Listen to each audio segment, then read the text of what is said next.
महात्मा ने कहा ये तुम्हारी जो 9 संतानें हैं इनका नाम तुमने क्या रखा? तो अजामिल जैसा काम करता था वैसा नाम भी रखता था अपने बच्चों को। किसी का नाम जालिम, किसी का नाम जुल्म, किसी का नाम हाकिम, किसी का नाम हुक्म। जैसे काम थे वैसे नाम थे। महात्मा ने कहा अच्छा एक बात मेरी मान लो, तुम्हारी ये 10वीं संतान अगर पुत्र हो तो इसका नाम तुम नारायण रख देना। अजामिल ने कहा ठीक है, इसमें क्या है, नारायण नाम ही रखेंगे। महात्मा लोग चले गए। समय आने पर अजामिल की पत्नी ने सुंदर पुत्र को जन्म दिया। महात्मा की बात याद आ गई और अजामिल ने अपने पुत्र का नाम नारायण रखा। सबसे छोटा बेटा अत्यंत प्रिय। अजामिल कहीं से घूम टहल करके आवे तो अपने छोटे बेटे को गोद में उठा ले और दुलार से कहे बेटा नारायण। अरे नारायण, बार बार सुबह से शाम तक सैकड़ों बार नारायण नारायण नारायण इस पवित्र चतुरक्षरी का उच्चारण करने लगा। नारायण चतुरक्षरी, ये नारायण नाम 4 अक्षर का, इस नाम का उच्चारण करते करते अजामिल के पाप धीरे धीरे कम होने लगे। भगवान का नाम तो कैसे भी लिया जाए, भाय कुभाय अनख आलसहूं, नाम जपत मंगल दिश दसहूं। कैसे भी नाम लिया जाए, भगवान का नाम मंगल करता है। अरे गोस्वामी जी तो कहते हैं दंभ पूर्वक भी भगवान का नाम लिया जाए तो भगवान का नाम कल्याण करता है। दंभ क्या है? बोले दुनिया को दिखाने के लिए कि हम बहुत बड़े महात्मा हैं, खूब जपते रहो। जब 4 आदमी बैठ जाए तो और दिखा करके माला जपना, इसको कहते हैं दंभ। बोले ऐसा भी व्यक्ति अगर करता है तब भी उसका कल्याण होगा। शंभु सिखवन रसनहू नित राम नाम ही बोल, दंभहू कली नाम तुलसी शोक सागर शोक। दंभ पूर्वक भी भगवान का नाम लिया जाए तो जीवन के शोक समाप्त हो जाते हैं। भगवान का नाम ऐसा विलक्षण है। धीरे धीरे अजामिल के पाप कम होने लगे। कालक्रम से वृद्धावस्था आई। अजामिल बीमार पड़ा, बिस्तर पर पड़ा था। यमराज के दूत उसे लेने आ गए। यमराज के भयंकर दूतों को देखकर अजामिल डर गया और भयभीत होकर के अजामिल ने अपने पुत्र नारायण को बुलाया। दूरे क्रीडनकासक्तम पुत्रम नारायणाह्वयम्। दूर खेलते हुए अपने पुत्र नारायण को बुलाया, नारायण बचाओ। ज्यों ही अजामिल ने कहा नारायण बचाओ, नारायण शब्द का उच्चारण करते ही भगवान श्री नारायण के 4 पार्षद प्रकट हो गए, शंख चक्र गदा पद्म धारण किए। अजामिल सोचने लगा अभी तो 4 आए थे, 4 और आ गए, अब तो मुझे जरूर ले जाएंगे। पहले तो अजामिल डर गया, लेकिन फिर अजामिल ने जब देखा तो अजामिल ने विचार किया इनके नेत्रों में करुणा है, ये तो बड़े सरल और प्रेमी लगते हैं, लगता है ये मेरी रक्षा करने के लिए आए हैं। बिस्तर पे पड़े पड़े अजामिल इस दृश्य को देख रहा है। ये दृश्य और किसी को नहीं दिखाई पड़ रहा। हुआ क्या? सुखदेव जी कहते हैं राजन, भगवान के दूत जब आए तो भगवान के दूतों ने यमराज के दूतों से कहा देखो इस अजामिल को छोड़ करके आप लोग यहां से चले जाओ। भगवान के दूत और यमराज के दूत में वार्ता होने लगी। यमराज के दूतों ने कहा महाराज ये पापी है, इसको हम लेने आए हैं। भगवान के दूतों ने कहा ये पापी नहीं है, ये मेरे प्रभु के नाम का उच्चारण करता है, इसीलिए हम इसकी रक्षा करने के लिए आए हैं। इसे आप यमलोक नहीं ले जा सकते। यमराज के दूतों ने कहा मेरे पास प्रमाण है कि इसने कौन कौन से पाप किए हैं, पूरी चार्जशीट प्रस्तुत कर दी, इतना पाप इसने किया है। भगवान के दूतों ने कहा कुछ नहीं, इसे आप नहीं ले जा सकते, आप चले जाओ। यमराज के दूतों ने कहा ये पापी है, पापी अगर नरक नहीं जाएगा तो कहां जाएगा? तो भगवान के दूतों ने कहा बार बार तुम पाप पाप पाप पाप की बात कर रहे हो, धर्म अधर्म की बात कर रहे हो। धर्म की परिभाषा तुम्हें मालूम है, धर्म किसे कहते हैं? भगवान के दूतों ने कहा कि यूयम वै धर्मराजस्य यदि निर्देशकारिणः। यदि तुम धर्मराज के दूत हो तो ब्रूत धर्मस्य नस्तत्वम्। धर्म का तत्व क्या है, धर्म की परिभाषा क्या है, ये बताओ। यच्च धर्मस्य लक्षणम, धर्म का लक्षण क्या है बोलो। तो यमराज के दूत थे। यमराज के दूतों ने कहा, सुनो महाराज, वेद प्रणिहितो धर्मो ह्यधर्मस्तद विपर्ययः। वेद प्रणिहितो धर्मो, वेद जो कहता है वही धर्म है। वेद जिन कार्यों को करने की अनुमति देता है वो धर्म है, और ह्यधर्मस्तद विपर्ययः, वेद जिन कार्यों को करने की मनाही करता है वो अधर्म है। बस धर्म अधर्म की यही परिभाषा है। तो भगवान के दूतों ने पूछा, ये वेद क्या है? वेद जो कहता है वो धर्म, वेद जिन कार्यों को मना करता है वो अधर्म, तो ये वेद क्या है? तो यमराज के दूतों ने कहा कि वेदो नारायण साक्षात स्वयंभूरिति शुश्रुमः। वेद साक्षात भगवान नारायण हैं। नारायण में और वेद में कोई अंतर नहीं है, ऐसा मैंने अपने स्वामी से सुना है। तो भगवान के दूतों ने कहा कि वेद नारायण है, नारायण ही वेद हैं, और ये अजामिल तो नारायण नारायण कब से जप रहा है, तो ये पापी कैसे हो सकता है? इसलिए तुम इसे छोड़ करके चले जाओ। यमराज के दूतों ने कहा, महाराज ये अपने बेटे नारायण को बुला रहा था, आपके स्वामी नारायण को नहीं बुला रहा था। भगवान के दूतों ने कहा, इसके बेटे का नाम नारायण तो अभी कुछ दिनों से हुआ है, लेकिन ये नारायण नाम मेरे प्रभु का सनातन है। और ये संसार की व्यवस्था में होता है कि नाम और नामी भिन्न भिन्न हो, लेकिन परमात्मा में नाम, रूप, लीला, धाम ये कहने के लिए चारों भिन्न होते हैं, लेकिन चारों एक होते हैं। हम और हमारा नाम हमसे अलग होता है। हम नाम नहीं हैं और नाम हम नहीं हैं, लेकिन भगवान में ऐसी स्थिति नहीं होती। भगवान का नाम भी भगवान और भगवान तो भगवान, भगवान की लीला भी भगवान, उनका धाम भी भगवान।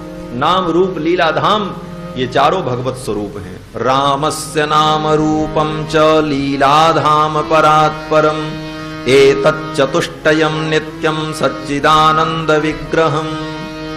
भगवान का नाम, भगवान की लीला, भगवान का धाम और भगवान का रूप ये चारों एक ही तत्व है। तो किसी ने नाम का उच्चारण किया तो समझो उसके मुख में भगवान ही पधारे। और श्री गोस्वामी जी महाराज तो कहते हैं कि जो नाम जप करता है ना भगवान का, समझो उसकी जीभ रूपी पालना में नाम रूपी गोविंद मानो झूल रहे हैं। जीह जसोमति हरि हल धर सो।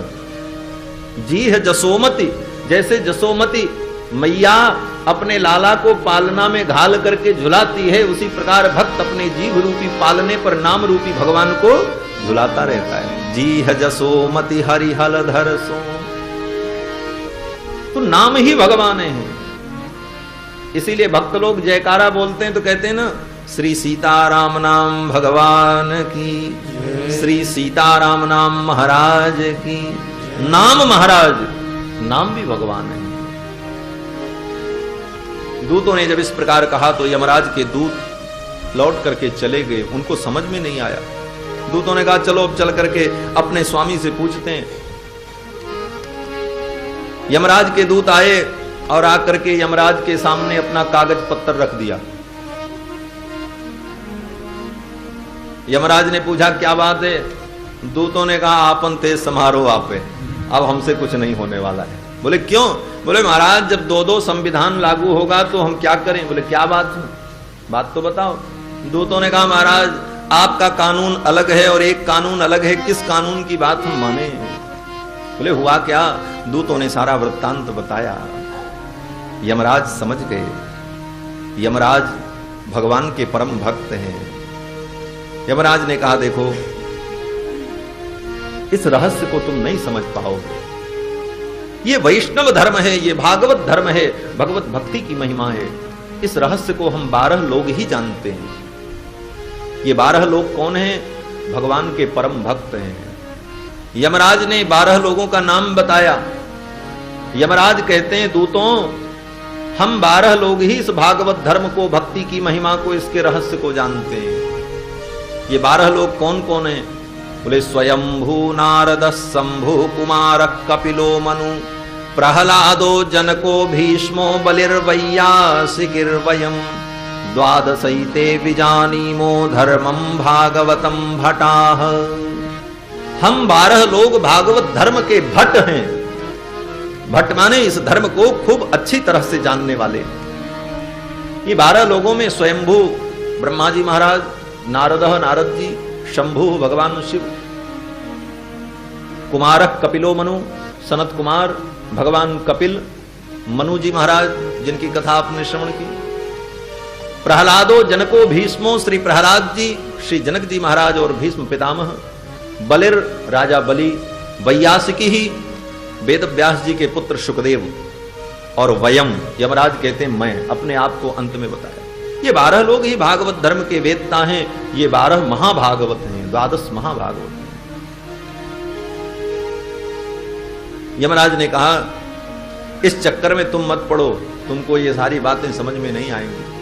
बोले महाराज तो फिर आदेश क्या है मेरे लिए? यमराज ने कहा आदेश यही है कि कहीं भी जाओ, किसी जीव के प्राण का हरण करने के लिए, किसी जीव को लाने के लिए, तो इतना देख लेना कि अगर वो भगवान का नाम लेता है, अगर वो गोविंद के चरणों में प्रणाम करता है, एक बार भी वो भगवान का ध्यान किया है अपने जीवन में, तो ऐसे व्यक्ति को यहां मत ले आना। उनके स्वामी हम नहीं हैं, उनके स्वामी भगवान नारायण हैं। और जो व्यक्ति अपनी जिह्वा से कभी भी भगवान के नाम का उच्चारण न किया हो, जिसका सिर एक बार भी श्रद्धा से गोविंद के चरणों में न झुका हो, ऐसे पापी प्राणी को पकड़ करके ले आना।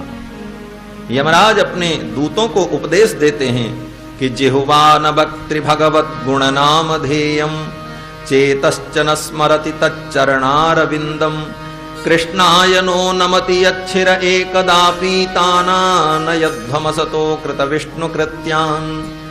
जिसने कभी भगवत संबंधी कोई कृत्य न किया हो, ऐसे प्राणी को पकड़ करके ले आना।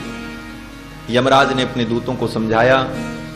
इधर जब यमराज के दूत चले गए तो भगवान के दूत भी अजामिल को छोड़ करके चले गए, क्योंकि अजामिल ने कहा था नारायण बचाओ, तो नारायण के दूत आ गए बचाने के लिए, बचा दिया और फिर वो भी चले गए। अजामिल ने इस दृश्य को देखा, अजामिल को सद्बुद्धि आ गई। अजामिल ने विचार किया कि अनजान में पुत्र के ब्याज से मैंने नारायण नाम का उच्चारण किया तो भगवान की इतनी बड़ी कृपा हुई, इतनी बड़ी विपत्ति से मैं बच गया, यमराज के पास से मैं बच गया। अगर मैं श्रद्धा से प्रेम से भगवान के नाम का उच्चारण करता तो भगवान की कितनी कृपा होती। ये विश्वास दृढ़ हो गया अजामिल को, और भगवान की ऐसी कृपा कि अजामिल स्वस्थ हो गया, ठीक हो गया। और फिर अजामिल ने सारे पाप कर्म छोड़ दिए और घर का त्याग करके बद्रिकाश्रम चला गया उत्तराखंड में, और बद्रिकाश्रम में जाकर के अजामिल ने खूब भगवान नाम का जप किया है। केवल भगवान के नाम का जप करके ही अजामिल ने अपने जन्म जन्मांतर के सारे पापों को नष्ट कर दिया और परम पवित्र होकर के भगवत धाम का अधिकारी हुआ है। सुखदेव जी कहते हैं राजन, एक जन्म में की गई भक्ति ने अजामिल के अनेक जन्मों के पापों को नष्ट कर दिया। वो भी एक जन्म में पूरा नहीं, आधा से ज्यादा जीवन तो पाप कर्म में ही अजामिल ने बिता दिया। शेष जीवन जो बचा था उतने जीवन में ही अजामिल ने भगवान की भक्ति की, भगवान नाम का सहारा लिया और अजामिल के सारे पाप नष्ट हो गए। देखो भगवान कितने कृपालु हैं, ऐसी व्यवस्था अन्यत्र कहीं नहीं है। हमारे यहां सबके लिए मार्ग है सनातन धर्म में। आप कहीं भी पहुंच चुके हैं, पतन के अंतिम छोर पर भी अगर पहुंच गए हैं और आप चाहते हैं कि इस पतन से हम बच जाएं और गोविंद की शरण में चले जाएं, तो वहीं से आपको पुनः मार्ग मिल जाएगा। ऐसा नहीं है कि अब हम किसी लायक नहीं रहे, अब हम कुछ नहीं कर सकते, अब क्या होगा। बोले अभी बहुत समय बचा है। ये व्यवस्था भगवान ने दी है। हमारे सनातन धर्म में यही व्यवस्था, कुछ न कर सको तो भगवान का नाम लो, कैसे भी भगवान का नाम लो। यही तो भगवान की उदारता है। कितने उदार हैं भगवान, कैसे भी कोई जीव आवे तो मेरी शरण में, ऐसो को उदार जग माही। बिन सेवा जो द्रवई दीन पर राम सरिस पौ नाय। ये भगवान का औदार्य है। सदैव रास्ता खुला है। भगवान कहते तुम तैयार तो हो आने के लिए, तुम जिस परिस्थिति में जहां से चलोगे वहीं से तुम मेरे पास आ जाओगे। और श्री गोस्वामी जी महाराज तो कहते हैं कि अनेक जन्मों की तुम्हारी बिगड़ी है, आज अगर तुम चाहो तो आज बन जाएगी, अभी बन जाएगी। करना क्या होगा? श्री गोस्वामी जी महाराज कहते हैं कि बिगड़ी जन्म अनेक की, सुधरे अब ही आज। अभी सुधर जाएगी, आज ही सुधर जाएगी। बिगड़ी जन्म अनेक की, सुधरे अब ही आज। करना क्या होगा? बोले हो ही राम को राम भज, तुलसी तज कुसुमांग। आज से हम राम जी के हो जाएं और राम जी के भजन में लग जाएं, बस सारी बिगड़ी बन जाएगी। और यही अजामिल के साथ हुआ। जिस दिन वो संकल्प करके भगवान के भजन में लग गया, उसकी सारी बिगड़ी बन गई। भगवान नाम का जप करते हुए अजामिल समस्त पापों से मुक्त होकर के भगवत धाम का अधिकारी हुआ। हम लोग भी भगवान नाम का आश्रय ग्रहण करें, और विशेष करके इस कलयुग में तो भगवान का नाम भक्तों का एकमात्र सहारा है। क्योंकि इस कलयुग में न हम तप कर सकते हैं, न तीर्थ कर सकते हैं, न दान कर सकते हैं। करने को सब करते हैं, लेकिन जैसे करना चाहिए वैसे नहीं कर सकते। तप बोले तपस्या में बड़ी कठिनाई है। शरीर इतना सुविधा भोगी हो चुका है कि तपस्या नहीं हो सकती। तपस्या का मतलब है काया क्लेशो तपः, अपनी काया को क्लेश देना, यह तप है। महात्मा लोग तप करते हैं ना, काया को तपाते हैं, पंचाग्नि तापते हैं महात्मा लोग, त्यागी महात्मा लोग। जब भयंकर गर्मी पड़ती है, जेठ बैसाख का महीना होता है, तो त्यागी महात्मा, तपस्वी महात्मा क्या करते हैं? बोले खुले मैदान में जाकर के बैठ जाते हैं। ऊपर से सूर्य तपता है, और केवल उतना ही नहीं, अपने चारों तरफ अग्नि जला करके रखते हैं। 5 अग्नि जलाते हैं 5 तरफ। कोई कोई महात्मा तो 84 अग्नि जलाते हैं। उसका भाव है कि 84 लाख योनियों के ताप से मुक्त होने के लिए 84 अग्नि जलती। महाराज इतनी दूर में जला करके बैठते महात्मा बीच में, और उसके बाद एक मिट्टी के पात्र में अग्नि जला करके सिर के ऊपर रख लेते हैं, और तब बैठ करके 3 घंटे 4 घंटे मंत्र का जप करते। इसको कहते हैं पंचाग्नि सेवन, अग्नि तापना। त्यागी महात्मा लोग तपते, और फिर जब वो अग्नि जल करके राख हो जाती तो उसी राख को लेकर के पूरे शरीर में लगा लेते। ये तो गर्मी के दिन का काम। और बरसात में बोले जब तक वर्षा नहीं होती है तब तक तो कुटिया में रहते हैं। वर्षा प्रारंभ हुई तो निकल करके मैदान में खड़े हो जाते हैं, बैठ जाते हैं। जब तक वर्षा होगी तब तक खुले मैदान में रहना है, वर्षा के जल को सहन करना है। और ठंडी के दिन में बोले माघ के महीने में, पूस के महीने में जब भयंकर ठंडी पड़ती है तो त्यागी महात्मा लोग जल शयन करते। जल शयन का मतलब पानी में शयन करना। दिन भर भजन पूजन करेंगे और रात्रि में बोले 8 बजे के बाद जाकर के पानी में बैठ जाएंगे। हमारे अयोध्या में प्रहलाद घाट पर श्री राम रगड़े बाबा, बड़े सिद्ध महात्मा हुए। प्रहलाद घाट के महात्मा श्री राम रगड़े दास जी महाराज,